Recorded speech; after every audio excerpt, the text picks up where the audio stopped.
দেশের পরিস্থিতি ভালো না, আওয়ামী লীগ আবারও আসতে পারে, আসতে চায়, এগুলো নিয়ে মাঝে মধ্যে কথা হইতো আর কি তার সাথে আমার, যে তোমরা কি করতেছ, কি করবো, আন্দোলন কিভাবে কি করা যায় এই আর কি।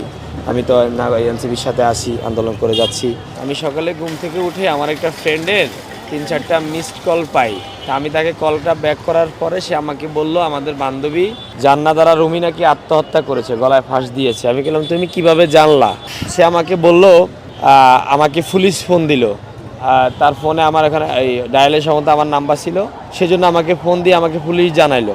দেন আমি জান্নাতের ফোনে কল দেই, কল দেওয়ার পরে জান্নাত আমাকে ওখানে জান্নাতের আরেকটা ফ্রেন্ড মিরাজ নামের একটা আমাকে বললো ভাই আমি মিরাজ, আমি জান্নাতের ফ্রেন্ড হই, আমি এখানে আসি। তা আমি ওখানে যাওয়ার পরে দেখি তার বডিটা নিচে পড়ে আছে।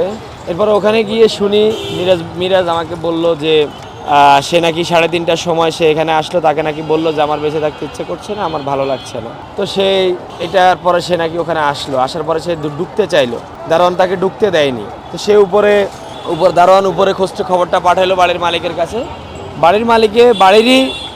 বাড়িরই একজন আয়া বা মহিলাকে বলল যে তুমি দেখো তো কি হয়েছে উপরে। তো উনি নাকি জান্নাত ছাত্রী হোস্টেলের ওই রুমগুলো চেক করতেছিল, দেখে যে একটা রুমে বাতি জ্বলতেছে, বাকি রুমগুলোতে লাইট অফ। যে রুমে বাতি জ্বলতেছে সেই রুমে সে নক দিল, মানে দরজা ধাক্কা দেওয়ার সাথে দরজাটা খুলে গেল, দেখে যে সে ঝুলে আছে, জান্নাত ফ্যানের সাথে ঝুলে আছে, এটা বলল। এটা দেখে সে চিৎকার দিল। তখন বাড়ি থেকে পুলিশকে ইনফর্ম করা হলো। ইনফর্ম করার পরে পুলিশ আসলো। আমি এতটুকু ওখানে গিয়ে শুনেছি আর কি, কিন্তু আমি গিয়ে দেখেছি সেই নিচে পড়া, তার উপরে একটা দেওয়া আর কি জানি বলে, বেড কভার দেওয়া তার গায়ের উপরে, একটা গামছা দেওয়া তার গায়ের উপরে, আর সেই যে ওড়নায় পাশ দিয়েছিল ওই ওড়নাটা পাশে পড়ে আছে। না, আমরা শুনেছি যে এটি মানে প্রেম জড়িত ঘটনার কারণে সে সুইসাইড করেছে, এরকম ঘটনা শুনেছি। আসলে কতটুকু সত্য? এখন পর্যন্ত এইসব বিষয়ে কিছু শুনিনি, আমি এটাই শুনেছি সে আত্মহত্যা করেছে। আমি দেখেছি সে গলায় পাশ দিয়েছে, সাথে পাশে একটা ছবি আমার কাছে আছে, ভিডিও আছে, ওখান থেকে আমি দেখেছি আর কি। আমি আর কোনো কিছু শুনিনি।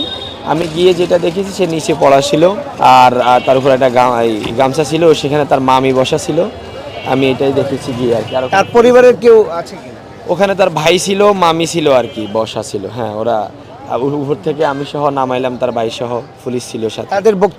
তাদের বক্তব্য নাই, মানে তারা ব্যথিত আর কি, বক্তব্য শুনিনি আমি, তারা কিছু বলতে শুনিনি। সে আমার সাথে তার পরিচয় হয়েছে এই গত নভেম্বর মাসের 11 তারিখে। আমার আরেকটা ফ্রেন্ড বলল সে আমাদের বান্ধবী হয়, আমাদের 12-14 ব্যাচের মেয়ে সে, তো সেখান থেকে পরিচয়। তো এরপরে তার সাথে আমার সাথে 13ই নভেম্বর ধানমন্ডি 32-এ ওই দিনই দেখা হয়েছিল। আন্দোলনের বিষয়গুলো নিয়ে আওয়ামী লীগ বিরোধী কিছু কর্মসূচিতে এসে মাঝে মধ্যে এগুলো নিয়ে কথা হইতো আমার সাথে, যে মামা দেশের পরিস্থিতি ভালো না, আওয়ামী লীগ আবারও আসতে পারে, আসতে চায়, এগুলো নিয়ে মাঝে মধ্যে কথা হইতো আর কি তার সাথে আমার, যে তোমরা কি করতেছ, কি করবো, আন্দোলন কিভাবে কি করা যায় এই আর কি।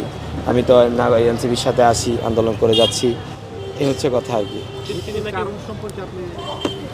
কারণ সম্পর্কে আমি কোনো কিছু জানি না, আমি জাস্ট বলবো যে বান্ধবী আত্মহত্যা করেছে, এতটুকু আমি জানছি।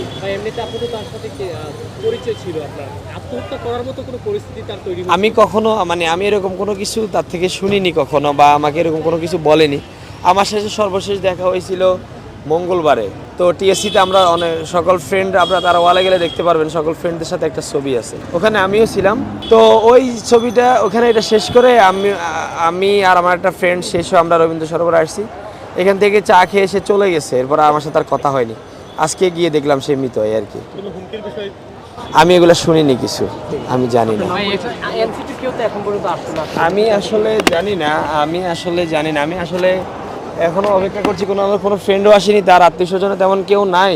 আমি দাঁড়িয়ে আছি যে সে মারা গেছে, একটা বডি পড়ে আছে, মানুষের জীবনের কি দাম।